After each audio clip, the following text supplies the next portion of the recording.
Hello everyone, my name is Joshua from Heretic Apologetics. Today, we're continuing our refutation of another Apologetics channel's 4 great reasons to be Protestant this Reformation Day. In the first part, which I highly recommend you watch before this one, we went over his first 3 arguments, showing their flaws and how they actually work against Protestantism. Now, let's continue our analysis. Now, for his 4th argument. His argument is thus: in contrast to Catholicism and Orthodoxy, which have infallible statements damning anyone outside and some inside their church to hell, Protestantism historically has affirmed that all Christians who have faith in Christ, no matter their denomination, are saved. He cites the Second Council of Nicaea's statements that those who do not confess Mary to be higher than the angels and seek her intercession, and those who do not venerate icons or even communicate with those who so do, are anathema, and an anathema is utter separation from God. He then cites how the Catholic and Eastern Orthodox churches have contradicted themselves recently in this regard, with Vatican II saying Muslims and atheists can be saved, and many Eastern Orthodox patriarchs having similar statements. Now to respond.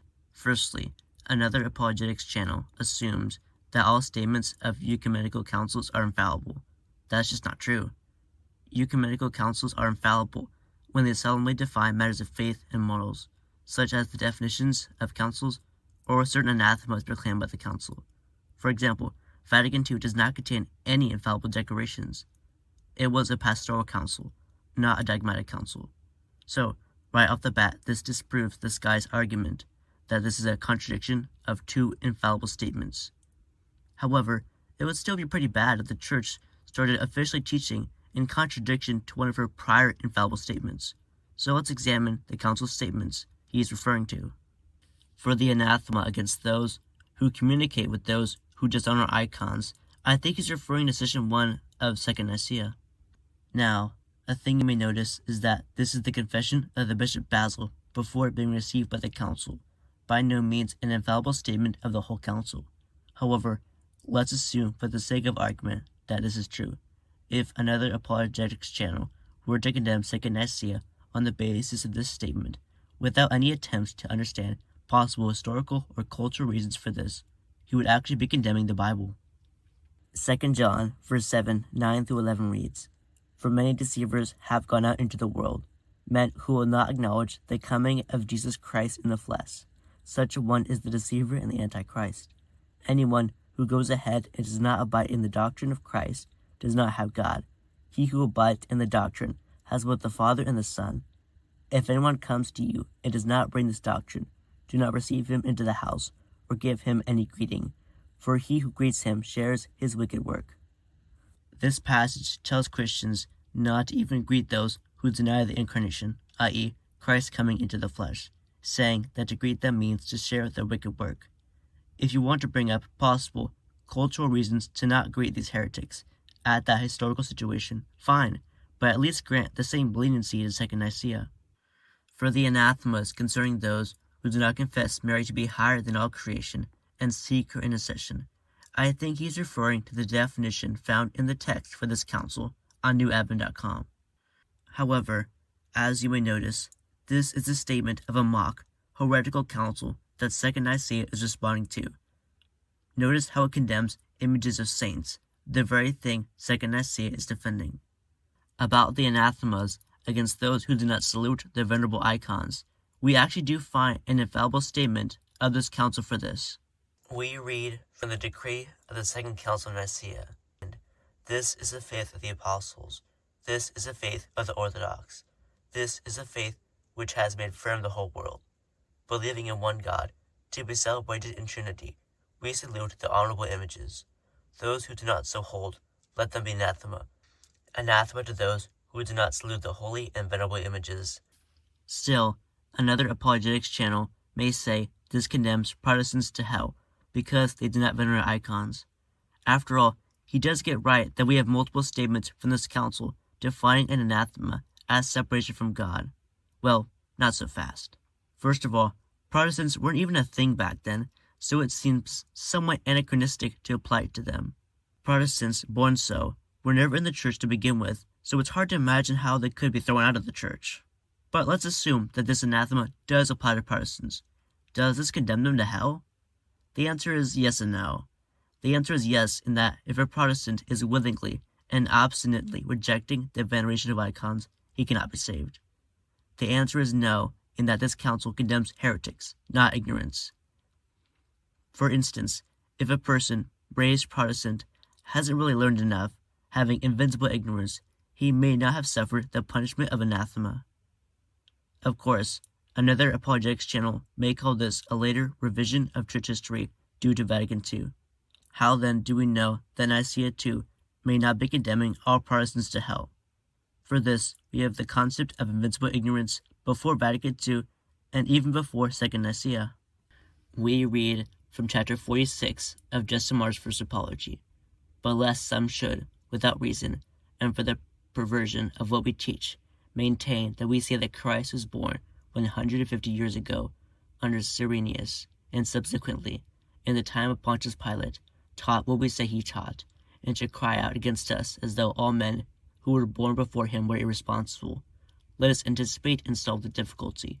We have been taught that Christ is the firstborn of God, and we have declared above that he is the Word of whom every race of men were partakers, and those who lived reasonably are Christians, even though they have been thought atheists, as, among the Greeks, Socrates and Heraclitus, and men like them, and among the barbarians, Abraham and Ananias, and Azarias, and Misael, and Elias, and many others whose actions and names we now decline to recount, because we know it would be tedious. So that even they who lived before Christ, and lived without reason, were wicked and hostile to Christ, and slew those who lived reasonably." Here, St. Justin Martyr says that even those who had not known Christ, such as the Jews before Christ and Gentiles like Socrates, can be righteous, showing that still those who through no fault of their own did not know Christ are still responsible for their actions. We read from Clement of Alexandria's Dramata, "One righteous man, then, differs not as righteous from another righteous man, whether he be of the law or a Greek. For God is not only Lord of the Jews, but of all men, and more nearly the Father of those who know him. For if to live well and according to the law is to live, and to live rationally according to the law is to live, and those who lived rightly before the law were classed under faith, and judged to be righteous, it is evident that these two, who were outside the law, having lived rightly, in consequence of the peculiar nature of the voice, though they are in Hades and in ward, on hearing the voice of the Lord, whether that of his own person or that acting through his apostles, with all speed turned and believed. For we remember that the Lord is the power of God, and power can never be weak." Here, St. Clement echoes Justin's voice, reaffirming that those outside the law can be righteous and be saved, provided they live well. We read from Thomas Aquinas' Summa Theologica, "On the other hand, ignorance which is the cause of the act, i.e., if the person would have acted otherwise were he not ignorant, since it makes it to be involuntary, of its very nature excuses from sin, because voluntariness is essential to sin." If you want more quotes, just check out the whole of question 76. While the context is not explicitly about those ignorant of Christ, the same principles apply. If a person would have converted to Catholicism given sufficient knowledge, they can be saved. But if they would have still not joined, they can't be saved. The most important thing to stress is that we can't, with full certainty, say someone's damned, though obviously, it is not looking good for some people. We read from Singulari Quadam in 1854 by Pius IX. "Faith orders us to hold that out of the Apostolic Roman Church no person can be saved, that it is the only ark of salvation, and that whoever will not enter therein shall perish in the waters of the deluge. On the other hand, it is necessary to hold for certain that ignorance of the true religion, if that ignorance be invincible, is not a fault in the eyes of God. But who will presume to arrogate to himself the right to mark the limits of such an ignorance, holding in account the various conditions of peoples, of countries, of minds, and of the infinite multiplicity of human things? When delivered from the bonds of the body, we shall see God as he is. We will comprehend perfectly, by our admirable and indissoluble bond, the divine mercy and the divine justice are united. But as long as we are upon the earth, bent under the weight of this mortal mass which overloads the soul, let us hold firmly that which the Catholic doctrine teaches us, that there is only one God, one faith, one baptism. To seek to penetrate further is not permitted. Pope Pius IX has tons of stuff discussing the relationship between invincible ignorance and the dogma that outside the Church there is no salvation. Here, Pius IX uses the Noah's Ark analogy with the Church, and at the same time saying that those who are invincibly ignorant of true religion are not faulted in God's eyes in this regard. He also says that we cannot and should not try to set bounds for this ignorance, because this is something we cannot fully understand this side of the grave. Why do I bring up Pius IX, seeing that he is barely 100 years before Vatican II? Because the same guy affirming invincible ignorance is the same one presiding over and authorizing a ecumenical council which gave anathemas more pertinent to Protestants than those of Second Nicaea. We read from Session 4 of the First Vatican Council. So then, if anyone says that the Roman Pontiff has merely an office of supervision and guidance, and not the full and supreme power of jurisdiction over the whole Church, and this not only in matters of faith and morals, but also in those which concern the discipline and the government of the Church dispersed throughout the whole world, or that he is only the principal part, but not the absolute fullness of the supreme power, or that this power of his is not ordinary and immediate, both over all and each of the churches and over all and each of the pastors and faithful, let him be anathema. Basically, this anathematizes those who do not affirm the supremacy of the Pope over the universal Church and all the pastors and faithful.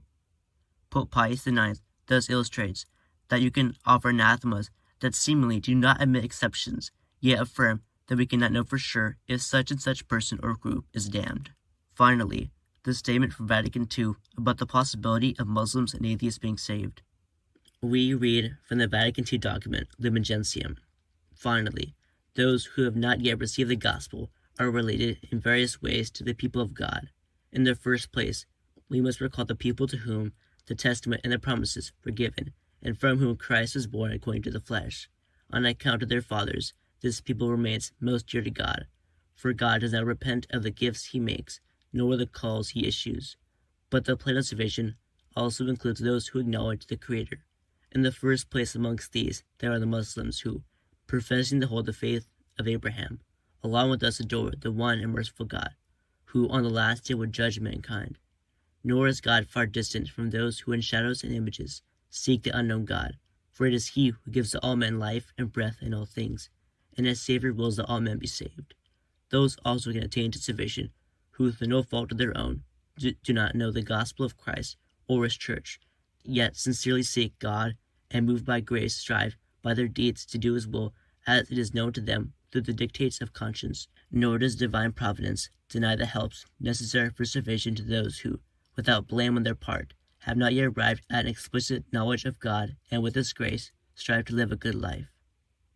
Whatever good or truth is found amongst them is looked upon by the Church as a preparation for the gospel. She knows that it is given by him who enlightens all men, so that they may finally have life. But often men, deceived by the evil one, have become vain in their reasonings, and have exchanged the truth of God for a lie, serving the creature rather than the Creator. Or some there are who, living and dying in this world without God, are exposed to final despair. Wherefore, to promote the glory of God, and procure the salvation of all of these, and mindful of the command of the Lord, preach the gospel to every creature. The Church fosters the mission with care and attention. This Vatican II document does say that Jews, Muslims, and atheists can be saved, but notice how this passage implies that this is not by being Jews, Muslims, or atheists, but based on shared truths between them and Catholics.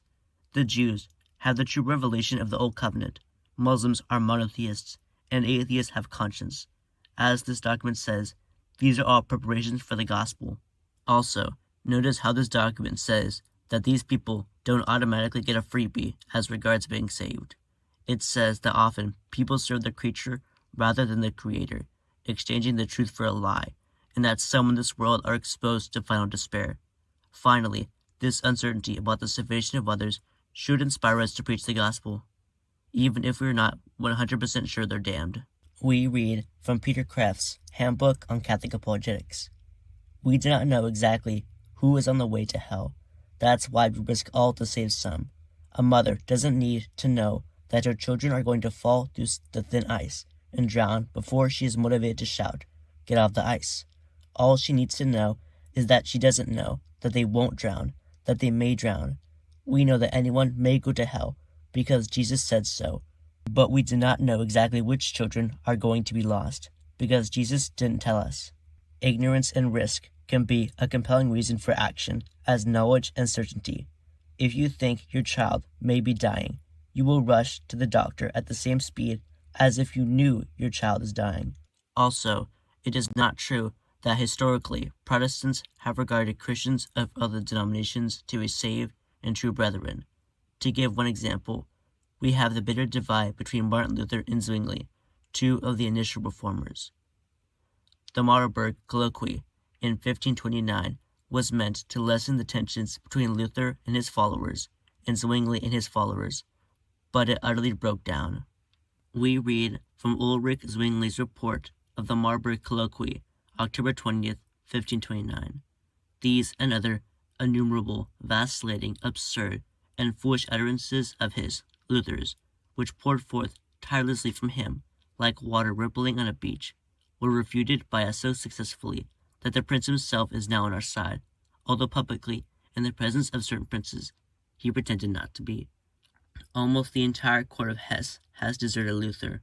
Truth prevailed so clearly that if anyone was ever beaten, it was the impudent and obstinate Luther, who was beaten publicly, albeit only in the eyes of clear-sighted and just judges.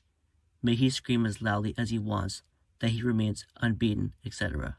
Here, Zwingli just insults Luther, calling him and his utterances absurd, foolish, impudent, and obstinate, refusing to admit that he had lost the debates. We read from the report by a Lutheran eyewitness of the Marburg Colloquy, 1529. In these negotiations, it became clear that our opponents became more distant and more fearful of our doctrines the longer we negotiated, and they unfairly damned and bad-mouthed us, calling us cannibals, Copernates, and Theestians, and made other slanderous claims that we worship a god of bread, a baked god, a gluttonous and drunken god, and yet they asked us to accept them as brothers. They showed themselves to be unworthy of this, for if the slander and lies they directed at us had been true, they should not accept us as brothers, even if we asked them. Here, a Lutheran recounts how the negotiations broke down, with the Lutherans refusing to accept as brothers the Zwinglians, who just damned them as idolaters and other denigrating terms, because Lutherans believe Christ is present in the Eucharist more than just spiritually. We read from Martin Luther's letter to the Duke Albert of Prussia in 1532. And recently God has notably punished the poor people of Switzerland, Zwingli and his followers, for they were hardened and perverted, condemned of themselves. As St. Paul says, they will all experience the same, although neither Munzerites nor Zwinglians will admit that they are punished by God, but give out that they are martyrs. Nevertheless, we, who know that they have gravely erred in the sacrament and other articles, recognize God's punishment and beware of it ourselves. We hope from the bottom of our hearts that they are saved, as it is not impossible for God to convert a man in a moment at his death, but to call them martyrs implies that they died for a certain divine faith, which they did not. Some months later, it is much better and easier to pronounce Zwingli and Ecolampadius damned than saved, even if they did die for their faith. It is profitable to do this to deter others, both those now living and posterity, from their errors, for to call them saints and martyrs hurts many and confirms the sectarians in their opinions. Reflecting on Zwingli's death, Luther says that his death was not a martyrdom but a punishment from God. Even though he says that he hopes that Zwinglians be saved, he says that unless they had a moment of death conversion from Zwinglianism, they are damned. In some comments he made a few months later, he straight up says that it is better to call Zwingli damned than saves, and reaffirms that his death was a punishment from God. I hope you have enjoyed this, and that, if you disagree with anything I have said, please explain your reason why in the comments below. I hope we can have some fruitful and enlightening discussion. This is Heretic Apologetics. God love you all.